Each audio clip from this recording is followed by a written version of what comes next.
नमस्कार, सुप्रभात. आपल्या जीवनाचा दर्जा हा आपल्या आर्थिक परिस्थितीवर किंवा सत्तापदावर कधीच अवलंबून नसतो. तो आपल्या आचारविचारांवर अवलंबून असतो.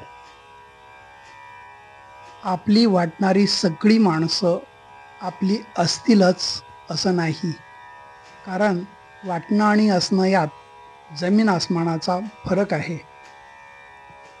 समाजात वावरताना आपण थोडेसे तिरकस होत नाही किंवा तिरकस वागत नाही तोपर्यंत आपल्या समोरचे काही लोक सरळ होत नाहीत.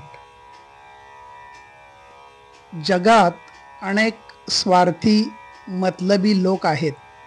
त्यामुळे आपण आयुष्यात नेहमी अशी माणसे जोडावीत की जी आपल्या वाईट परिस्थितीतही आपली साथ सोडणार नाहीत.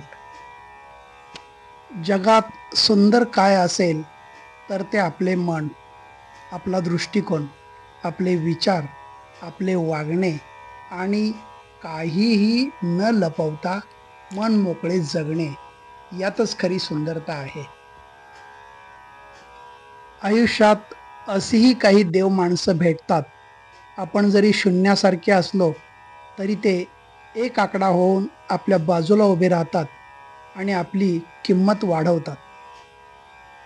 यश आणि पैसा हे हातांवरील रेषांपेक्षा आपल्या बुद्धीवर, कष्टावर, मनगटातील ताकदीवर आणि आपल्या इतर लोकांशी असलेल्या वागणुकीवर जास्त अवलंबून असतात.